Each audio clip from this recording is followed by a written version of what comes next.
Bienvenue dans cette analyse de marché, nous sommes lundi 6 novembre, on va se retrouver donc aujourd'hui et le vendredi. Donc là on va analyser le marché du Forex, chaque paire de devises, une par une, voilà, tranquille.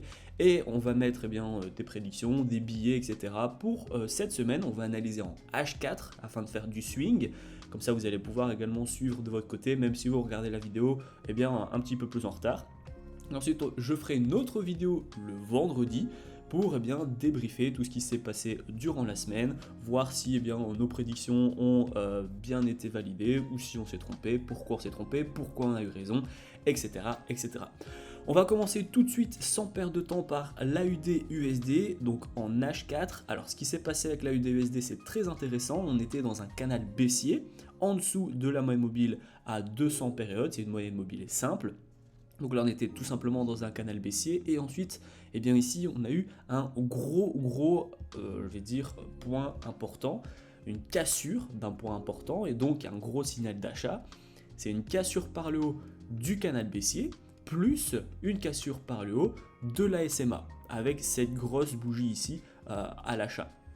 Et ce qui s'est passé également, qui a été très puissant, c'est que la bougie ici rouge, qui était plutôt une bougie où on prend ses profits, etc., elle montre de la puissance acheteuse également. Pourquoi ? Parce qu'on le voit ici au niveau de l'ombre, elle vient tenter de repartir en dessous de la moyenne mobile simple, tenter de repartir en dessous également du canal pour rejoindre le canal baissier, mais on n'y arrive pas, on clôture au-dessus de ces deux niveaux. Et donc là, on a vraiment encore une fois un signe de puissance et on continue la hausse.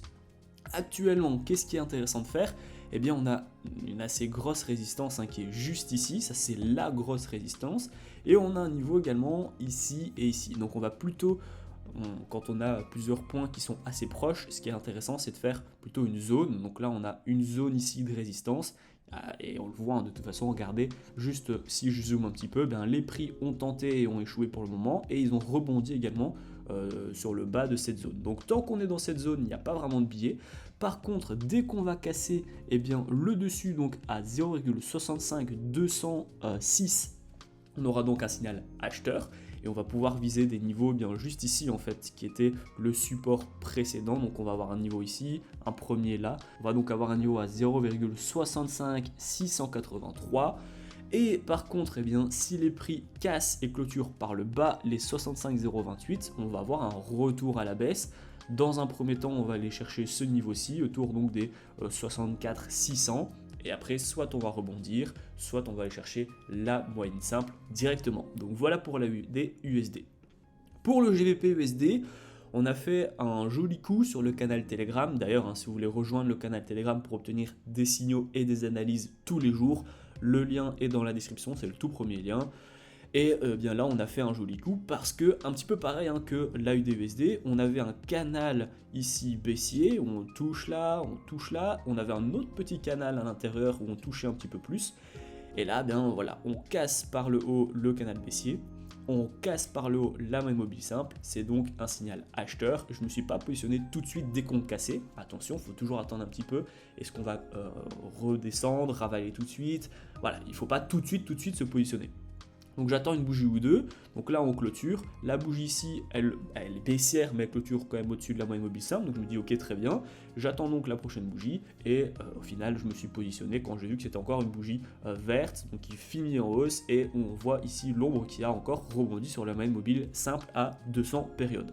Je me suis donc positionné ici avec un take profit en fait au dernier plus haut, donc à 1,22885. Un stop loss super bien protégé parce que je le mets en dessous de la moyenne mobile simple, donc je sais que si on touche mon stop loss, ça voudra dire qu'on aura réintégré un dynamique baissier en fait, une dynamique baissière, et donc au final on l'a touché assez rapidement. Donc ce signal n'est plus d'actualité parce que le take profit a été touché, mais au niveau de cette semaine, ça va être un petit peu le même scénario que la USD, sauf qu'on a de moins grosses résistances. Donc là on pourrait partir sur un scénario un peu plus acheteur facilement.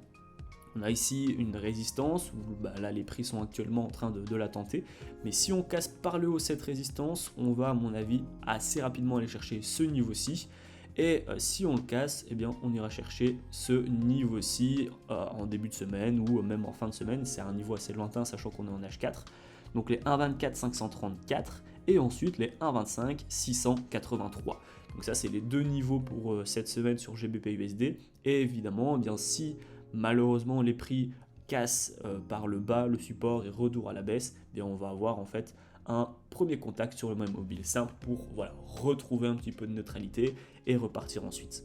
Pour Euro-USD, alors Euro-USD c'est assez difficile, on a ici une sorte de résistance oblique, au niveau du support oblique également, on pourrait le tracer juste ici, donc on est dans un canal haussier, mais on est dans le haut du canal haussier, sur une résistance, et là on voit également qu'on avait une résistance parce que les prix se sont bien cassés la figure, donc on arrive sur une double résistance, un gros niveau, un gros point clé, les 1,07 400 autour, hein. Donc là, soit les prix vont redescendre, et donc si on redescend, eh bien on va aller chercher le bas du canal, voire la SMA, mais qui sera en fait à peu près ici en fait, donc à 1,05 800, peut-être 1,06 dans un premier temps. Ça va être le niveau si vous voulez vendre en vous disant ben voilà, les prix vont vraiment baisser parce qu'on est dans un canal haussier et chaque fois qu'on touche le haut on repart à la baisse, donc comme ici et comme ici. Soit eh bien, vous voyez une dynamique haussière, mais pour ce faire, il faudra attendre qu'on casse et clôture par le haut ce canal haussier. Et à ce moment-là, eh bien, quand on casse et clôture par le haut un canal haussier, ça montre vraiment bien, beaucoup de puissance parce qu'on était déjà haussier et on casse ce canal haussier. Si on le fait, on va quand même assez rapidement atteindre ce genre de niveau, donc les 1,08 en fait, tout rond pour l'euro USD. Et si on casse les 1,08 encore une fois assez facilement, eh bien on va pouvoir aller chercher ce niveau-ci, c'est les 1,08 800, entre les 1,08 800 et les 1,09 pour l'euro USD. Pour USD GPI, donc là, il faudrait être en corrélation négative. Donc si on était plutôt acheteur sur la UD USD, GBP USD, Euro USD, il faudra plutôt être vendeur sur le USD GPI.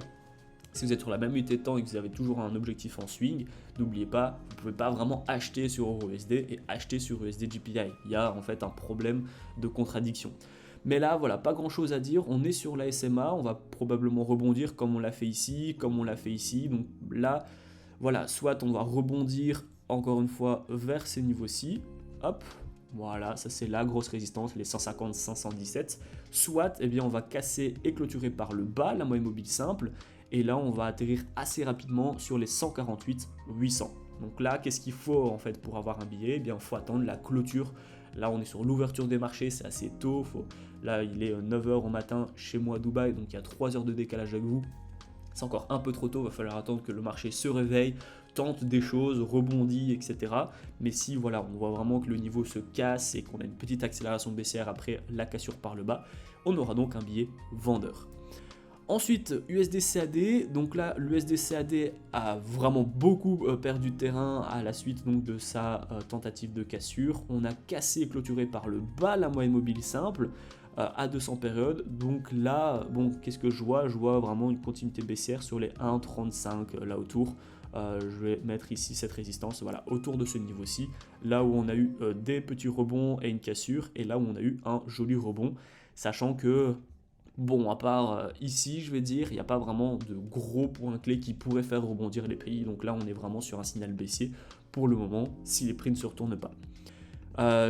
Ensuite, USD CHF, j'aime beaucoup travailler sur cette paire. Donc là, cassure par le bas de la moyenne mobile simple, cassure par le bas des 89 940. C'est un gros niveau, on l'a vu ici, hein, ça rebondit pas mal de fois.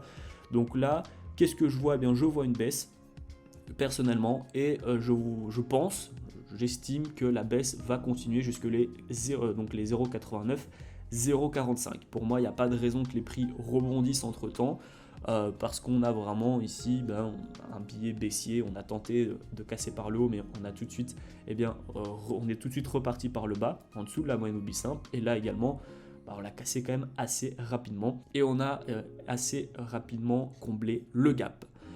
Euro GBP, donc là aussi ça va être intéressant, on a eu une cassure et clôture par le bas, mais là on a eu un rebond, donc à voir lors de ce rebond. Vous savez que moi j'adore me positionner dans ce genre de scénario, bon là pour le moment c'est encore un peu trop tôt, mais j'aime bien me positionner quand on aura un signal avec la moyenne mobile simple. Donc là c'est un signal, c'est une tendance qui est assez haussière, on a ici une cassure et clôture par le bas. Et là, on tente de revoir la moyenne mobile simple. Donc, si on réussit, si on réintègre la moyenne mobile simple à 200 périodes, on va pouvoir aller viser ici les 0,87 334. Si par contre on n'arrive pas, et donc là en fait on va avoir une sorte de N, on va avoir ici une baisse, une tentative et une baisse encore une fois, et bien on va plutôt aller chercher ce niveau-ci à 86, les 0,86 213. Donc là il va vraiment falloir attendre la clôture et évidemment les figures chartistes au niveau des bougies. Est-ce qu'on a une ombre qui est plus ou moins grosse, etc. et qui donc va montrer de la puissance haussière ou de la puissance vendeuse. Ensuite, on arrive ici sur AUD CAD, donc là mon support s'est décalé, voilà. Donc là j'avais mis aussi un signal sur le canal Telegram avec un point d'entrée ici, un stop loss juste en dessous du canal haussier et un take profit sur le haut du canal haussier. Comme je vous le dis, on est en tendance haussière, au-dessus de la SMA, au-dessus d'une résistance assez importante. Les points bas sont toujours de plus en plus hauts. Donc pour moi, c'est une tendance haussière qui pourrait aller dans un premier niveau jusqu'ici, voire même jusque là, si c'est un peu plus prudent. Et on a un niveau entre guillemets ultime, un gros niveau pour cette semaine en tout cas, à 0,89 786 pour l'AUD CAD. Ensuite, on va avoir je voulais vous montrer ici, oui, le NZD USD qui est super intéressant. On a une grosse hausse, on a tapé ici les 6500, on n'avait pas réussi la fois passée, on a tenté une nouvelle fois mais on n'a toujours pas réussi non plus à casser ce niveau, donc boum, on a une grosse baisse. De cette baisse où on a eu la cassure et clôture par le bas de la moyenne mobile simple, on a une tendance baissière et là on l'a retesté. On l'a testé une fois, on a échoué, on l'a retesté et on a réussi à casser par le haut la résistance, la moyenne mobile simple qui faisait office de résistance. Donc là je suis plutôt acheteur. On est sur une résistance actuellement, vous le voyez, ici c'est un niveau de résistance qui fait maintenant office de support, mais on va avoir également ce niveau-ci avec les ombres qui fait office de résistance. Donc l'objectif vraiment ultime cette semaine, c'est les 0,6426, ça c'est le gros niveau pour NZD-USD. Si les prix parviennent enfin pour la troisième tentative à casser par le haut, on va assez rapidement aller chercher donc le deuxième gros niveau qui sera ici à 61,151. Et par contre, si on n'y arrive pas pour la troisième fois, on aura en fait le troisième même scénario entre guillemets, c'est qu'on va aller chercher assez bas autour des 58 866 où pour les peureux on va normalement assez rapidement aller chercher la moyenne mobile simple. Donc au moment où on sera à ce niveau-ci et que vous voyez une baisse tout simplement, donc une bougie baissière qui est comme ça ou même une bougie qui ravale les bougies haussières précédentes, là on va pouvoir aller viser la moyenne mobile simple à 200 périodes. Pour le GBP AUD, toujours en H4, donc là c'est un canal baissier assez classique, on a des hauts, des bas, on l'a cassé ici mais on est assez rapidement retourné à l'intérieur de ce canal. Là on n'y arrive pas à le casser et ici on n'arrive pas non plus à casser par le haut le canal baissier. On échoue sur la cassure, on recasse par le bas la moyenne mobile simple. Là on l'a cassé un peu par le bas, donc gros signe baissier, mais on est en train de le réintégrer quand même. Moi je reste vendeur dans une perspective plus ou moins long terme, donc en swing. Moi je vois bien donc une petite hausse à court terme jusque la moyenne mobile simple, voire en fait quand on est dans le prolongement en fait du haut de la résistance, on se rend compte qu'on est ici sur un niveau de résistance assez proche. Donc je vois bien une hausse à court terme jusqu'à ces niveaux là, donc les 91 200, 91 300 là autour.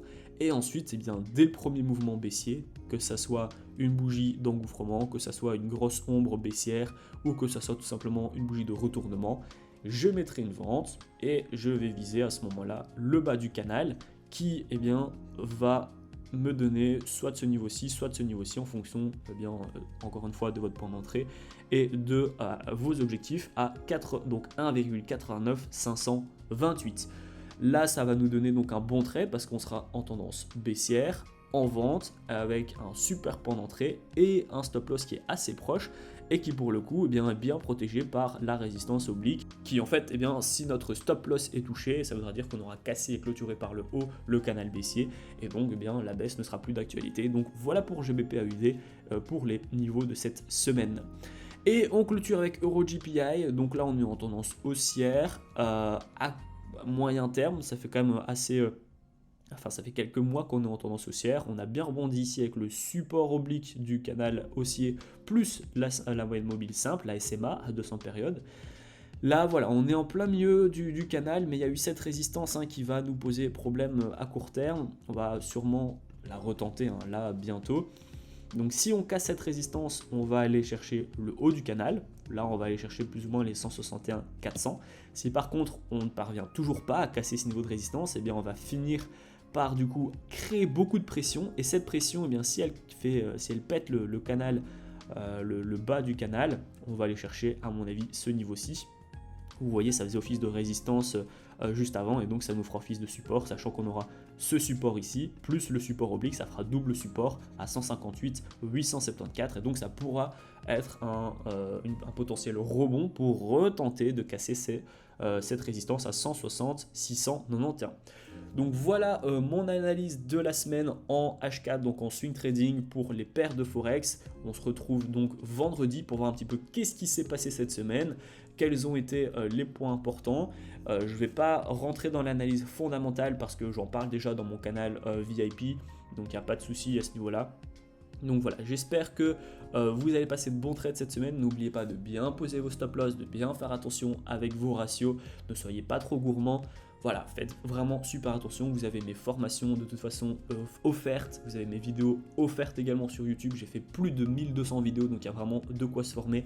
Faites attention sur les marchés. Je vous souhaite de bons trades et je vous dis à vendredi.